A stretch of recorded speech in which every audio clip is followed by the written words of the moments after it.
those people were just a reflection of where they were in their own lives, personally and professionally. It had nothing to do with me.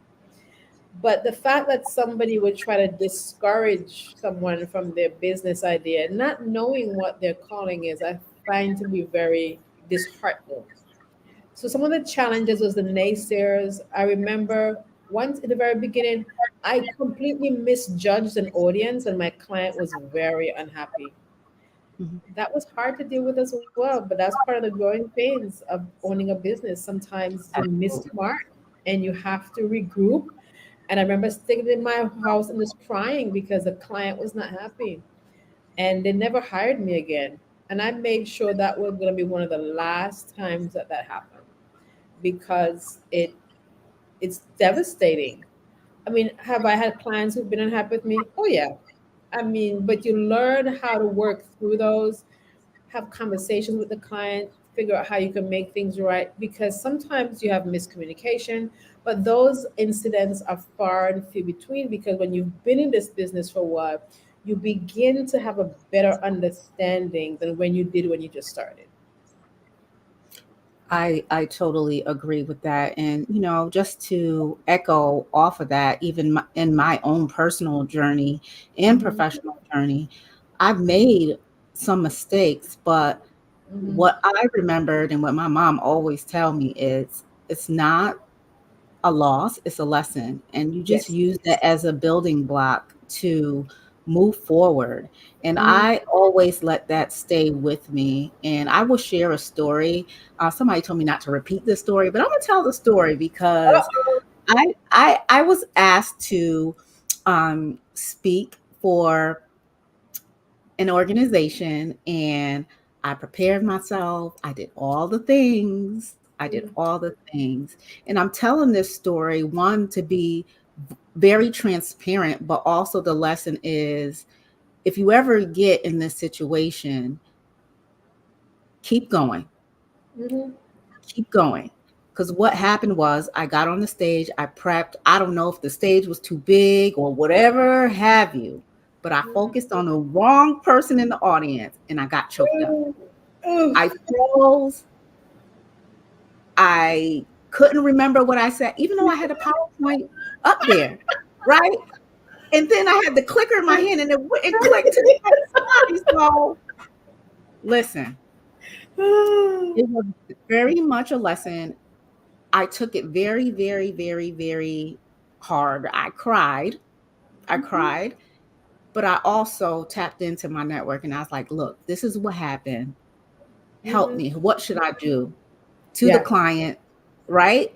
Yes. And what should I do going forward?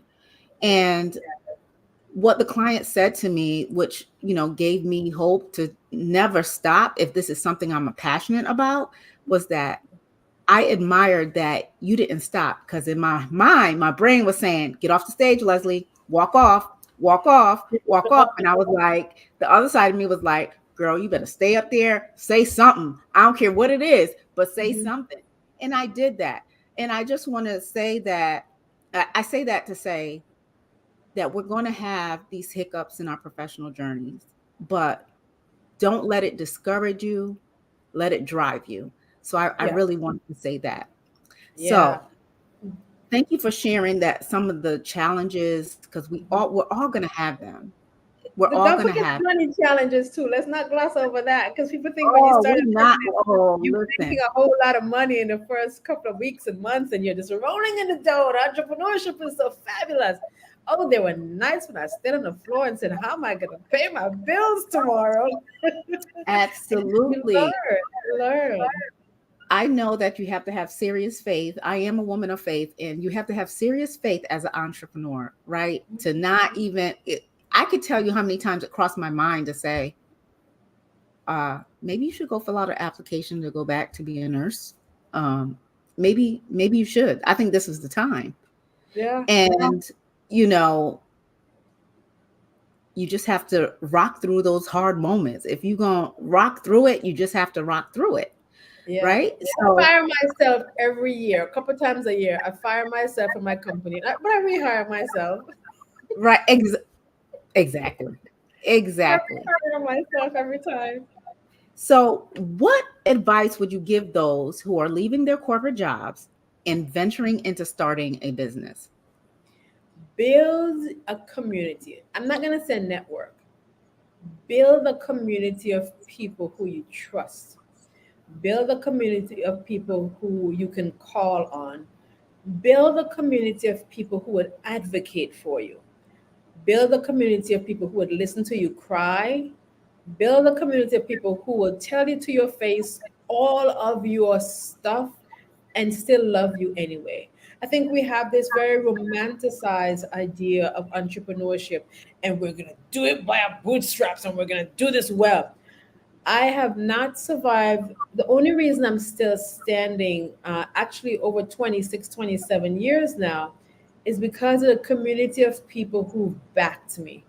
The clients who hire me year in and year out, the people who constantly remind me I'm good at what I do, the people who challenge me. I had a mentor who said, I need to be abrasive to you because I have to rub off the dead skin. So his words of wisdom were teaching me how not to have a bunch of yes people around me.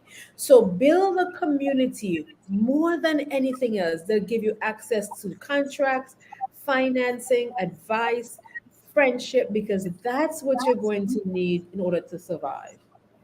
Oh my, I could stand on that with you. I could stand on that, Yeah, and a lot of the times, my community is why I'm still here. it's why I'm My still here as well. community is still here. The support has been amazing. I've, even yourself, Karen, it's just been amazing to be surrounded by women that truly believe in the work that you're doing and will pull you by your collar and Yes. set you straight when that Yeah. imposter syndrome will set in, and the ones that will cry with you on the phone, and after y'all clean up all the tears, it's Yes. get to work. Yes. We've done that and all that great stuff. Hmm. So, um, I'm going to ask you this question because I often work with women who are transitioning from Hmm. corporate into entrepreneurship, and they Hmm. have such a hard time Hmm. with their self identity, right? They Hmm. don't truly know who they are because corporate has truly muted them and they've been there for many years. And Hmm. when it's time for them to actually come out into their Hmm. own business, they're still muted. And I'm Yeah. like, girl, listen, this is your own stuff. This is Yeah. your own business. And you have to show up. Yes. You also have to show why you're so different from everybody else. There's a million people doing the same thing as you, but why should they choose you? And Hmm. you being muted is not going to help. No, it's not. And I think for a lot of women, one of the travesties of our society is we groom people to become cookie cutter versions of some mold that none of us never ever met. And Exactly. we are being stripped of our identities from the time we enter school. And I have a mentor, Jim Morris, who wrote a book called Masterpiece. And it's about how do we remember that each of us are unique in our own way, but when you work with certain companies, you're not able to articulate that or celebrate that. So if you're coming in from a corporate to an entrepreneurial world, I would say take a minute to meet yourself. Take a minute to discover who you are, because your ability to survive will depend on your ability to stand out, which is your ability to be unique, which is counter to what you've been groomed. So you have to really take that moment to reconnect with who you are. And if you never develop that version of yourself, to take the time and invest in your own personal, emotional, spiritual, physical development, because it's going to be essential for your success. Absolutely. Absolutely. I think that is very, very important talking about reconnecting with your brand. And sometimes, even though That's the advice that I give. But alternatively, that is the work that we do initially before even getting to the photography, is really building that foundation of who you really, really, really, really, really, really are. So who you really are after you raised your children, who you really are after you stayed in corporate for many years and now you're ready to take the leap, Yeah. and really tapping into the vision of who you want to be Mm-hmm. as well, right? Yes. So um that is going to go segue into the next question, is as branding as a leader. Mm-hmm. You know, Karen, that I am the branding ambassador. Like, I really believe in people being themselves, Yes. stepping out of that box, breaking through that glass ceiling, and really showing up for who they Mm-hmm. really, really, really are. Mm-hmm. From your standpoint, how important is branding for a leader? And how does it influence the work that you do? I think we need to take it beyond being a leader. Branding is important for every human being. So Yeah. part of my brand is I'm a stickler for time. Part of my brand is I am the person who, for me, I always make sure that my voice is heard. I'm not talking about the volume of my voice, but my voice is heard. Part of my brand is treating my clients as if they were family in some regards, because this is more than a business. Part of my brand is ensuring that I'm honest and truthful, that I live by the values of my faith. So it's not, I think people, when people think of their brand, you need to think about who are you? Because you don't have a who you are and then a brand. Who I am is my brand. So everything about my Yes, personal and professional life is melted together to make who I am. Who I am as CEO is who I am as Karen in my private life. So making sure people exactly. first understand that. And for me, that is about treating people with a level of trust and love and grace, because we live in such a very difficult world. And I'm finding with the leaders that I'm working with, they don't take the time to get to know their people. Part of my brand is I want to get to know you. I want to be friendly. My nieces said that I'm the kind of person who would network, at the most, I could talk us to a stone. But that is part of my brand, because I want to create an environment where people can step into their greatness, because that is who I am. I help birth that within people. Absolutely. Absolutely. So stemming that from that, can you provide any examples that you can remember, that you've lived, that you've walked, Mhm. on how effective branding has impacted your career or the success of your company? Sure. I mean, this comes up a lot, and it's not something I do intentionally, but it's become, I am from the Caribbean. I have an accent. My accent has become part of my Mhm, brand. So I mhm. remember I was speaking, I forget where I was speaking someplace, and somebody was passing outside the door, and they said, I heard that voice, and I knew exactly who it was, because it's left such a mark on them. And that is part of my brand, that when I go in, people know that they're getting a woman who is from the Caribbean, who part of my leadership stories are going to be Caribbean based. They're going to be based on my experience in farming. So when I think about, stories like that, people recognize me because of my voice, or, my colorful outfits. That is part of who I am as well. I like wearing bright colors, but that's the superficial piece. The brand that I think is most important for me is, how do I make people feel when they're in my presence? How do I help them feel when, not about business only, but when you leave my presence? Part of my brand is, you should know that you were born for greatness. That is part of my brand. Whether I'm doing a keynote, whether I'm standing in a grocery store, whether I'm talking to senior leaders or government leaders, when you leave my presence, my brand is ensuring that you're reminded of how great you are. And regardless of what kind of life you've led, what kind of stories you've endured, what kind of difficulties you've had, that walking into my presence as a leader, as a student, as somebody down on their luck, you will know that you were born for greatness when you leave. That's what I believe is part of my brand right now. I think that's awesome. And that is a true word. Every time I've worked with you or in your presence, Mhm. I've always felt the greatness within me. Like that is the whole truth. And I'm sure that a lot of others that have encountered you and worked with you can echo that as well. So thank you. Keep on with the greatness that instill in others and instill in yourself. So we appreciate you for that. Now, let's talk about leadership. Yes. How do you define? Well, let me bring this back a little bit because you, per our pre-conversation, you Mhm. were initially involved with inclusive leadership, and Mhm. now you're transitioning into Yeah.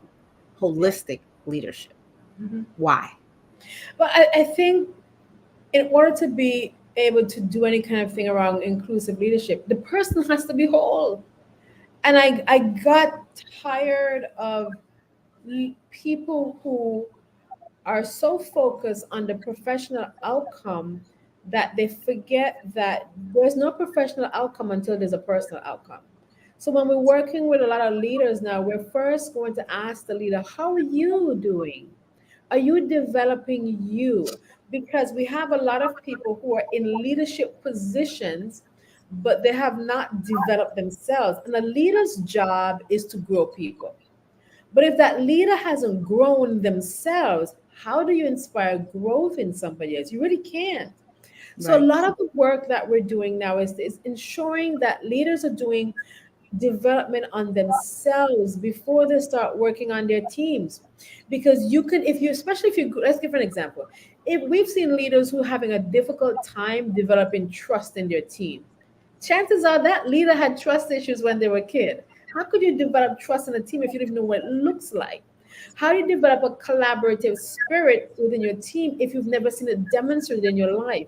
How do you delegate when you've been grew up in, whether it's in the job you grew up or in the home you grew up, where you didn't see anybody delegating? So I think we need to take a step back, because you can have all the leadership principles, but if that leader hasn't taken themselves the minute a chance to say, let me become the best version of myself, they're not able to be a true leader, because they will not be able to develop the people who they've been in charge of. So that's one of the things. When we build inclusive cultures, it has to be from a mind, body, soul, spirit, because we see too many leaders who are caught up in the power struggle, and that creates toxic environments. Every leader who I've coached, and we've coached a lot in the last 26 years, we often go back to them having their own issues and their own skill sets that need to be developed in order for them to prepare the team to be effective.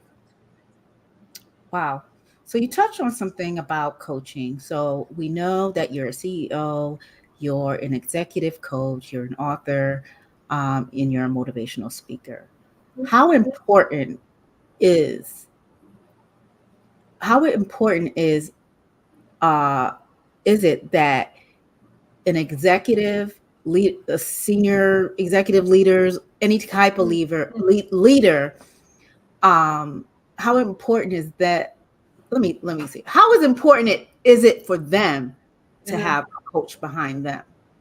I think anytime you're in charge of people, you need to have a coach. I have a coach. I have a couple of coaches Mhm. because you need people to show you your blind spots. You need people to help you think through problems. You need people to help you brainstorm and be creative. So if you're a leader Mhm. and you don't have somebody speaking into your life, somebody helping you think through, to brainstorm, to bounce off it, you're doing the people you're leading a disservice, because you're literally leading on your own. So it is Right. critical to have a lead, to have a coach, a couple of coaches, a couple of mentors. And if you're not a leader, you still need mentors, plural, and advocates, plural, because you need people who are going to constantly come alongside you and say, let me show you what you don't know. Because Exactly. no matter how smart you are, you're going to get to a point where you need the wisdom of other people to flow into your life so that you're able to then think things through in a very objective way before you make decisions. Because if you're leading, your decisions are affecting the livelihood of other families. And we need to be very mindful of that responsibility. Oh, that is important. That last part is very, very, very important. Um, your journey Yeah. has is described as one filled with faith and perseverance. Mhm. How has your faith played a role in your Mhm. professional and personal life? Oh, wow, Leslie. So, my faith, I often say my faith is my superpower Mm, because it is the thing that sustains me daily. It is the thing that is a driving force behind all the wild ideas that I come up with. It is the thing that has sustained me some very difficult personal transitions. And I often say I'm grateful because I truly am living my dream life right now. And I love that. And I couldn't have done that without my faith. So when I think about how it's played a role, before each of my meetings, I pray.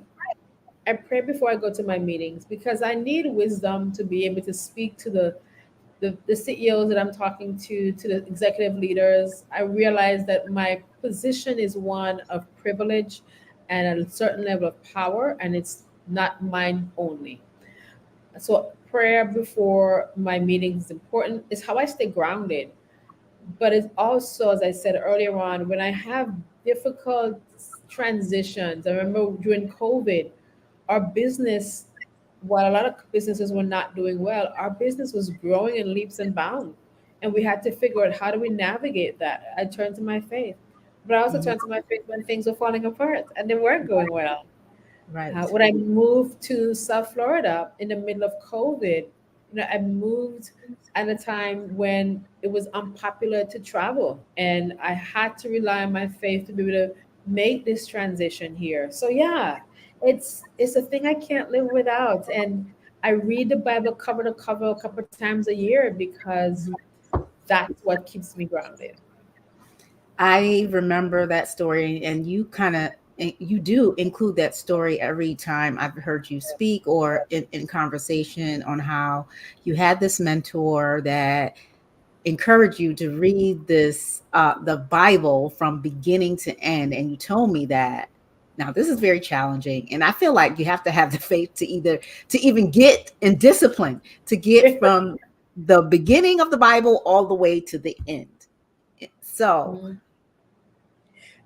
So I went in looking for business, and this gentleman, Jim Morris, who's gonna be one of the speakers at the conference I'm hosting, he challenged me to read the Bible, and I at first I was like, I was offended. I'm thinking, I came looking for business. Tell me about the business I'm gonna get, not about reading some Bible. And that was 6 years ago, and now I'm in my 13th reading of the Bible. And the last time I read it, a girlfriend and I read it in I read it in 48 days. And it's so that it helps me to know that there's nothing new under the sun, number one. Number two, all the wisdom I need and all the motivational books, that's the foundation they got it from. But it's the place where it keeps me grounded. And that 48-day challenge was just something that we're doing in preparation for something else. But normally I would read it twice a year. This next coming year I'll be doing it 4 times a year because now I know I could do it in 48. I could do it 4 times a year. But we have a group of women across the country who meet every Sunday, and that's what we're doing. There's a second group that meets every Tuesday. So we have women who are reading the Bible cover to cover because it's a blueprint for our life. And we're not talking about religion, we're talking about allowing our lives to be the evidence of what we say we believe. So we don't go around touting it. We just say, watch our lives and see if you like the right, fruit of what we have. right. That's all that needs to happen. That's excellent. I like that. I Yeah. like that. Um,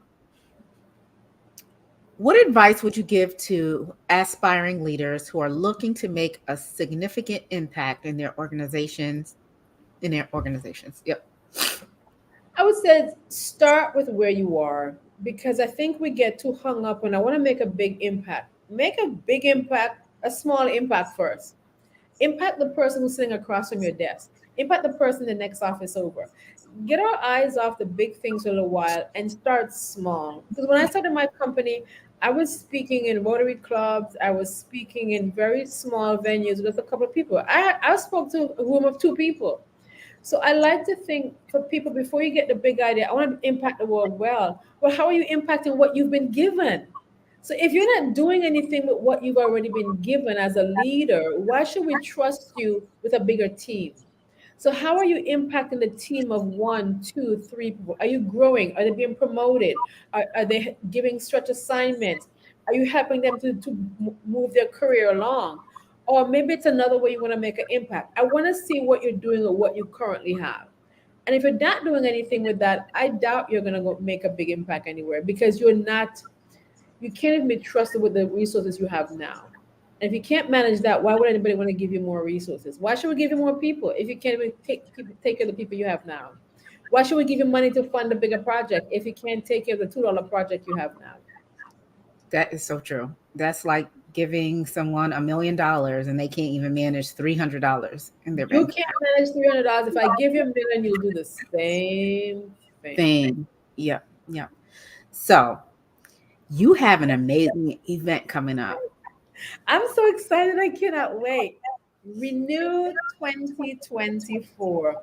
It's a global leadership and wellness experience happening right here in sunny West Palm Beach, Florida. We're bringing together women from across the globe to convene so they can rest, so they can be rejuvenated, so they can learn leadership skills. So it's helping women look at their development professionally and personally at the same time. And we have speakers from across the country coming in. We're going to be talking about, of course, stepping boldly into your greatness. We're going to talk about self-empathy. We're going to talk about how can leaders lead with compassion and empathy and be kind to themselves, as women especially. We don't do a good job of that, being having self-empathy. We're going to be talking about trauma in leadership. A lot of leaders have their own trauma that impacts their ability to lead effectively, or they're managing teams with trauma. And we look at what's going on in the news on a daily basis. How do you make sure that you're leading from a place of wholeness and strength, so that you're being there to support your team so they can be more productive and efficient?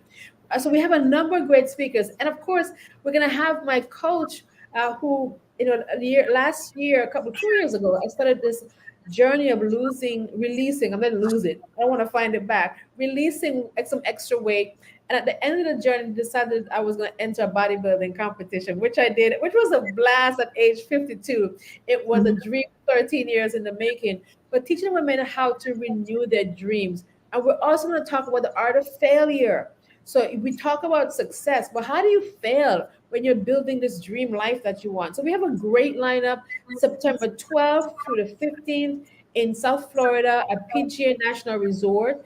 They can go to renewexperience2024.com to sign up and be able to attend. And if, because just for your listeners, they can get the early bird rate if they put the code in special K, and that's just for your listeners. Special K.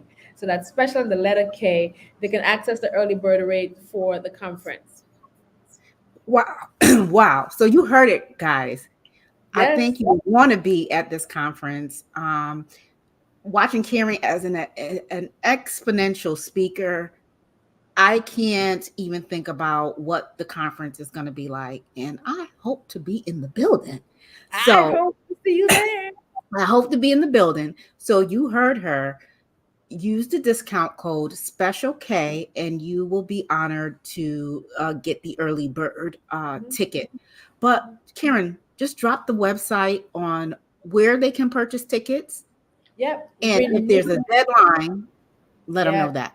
So they need to make sure that they to get the hotel rate of 179 plus tax, they have to register by August 13th. That's the first thing.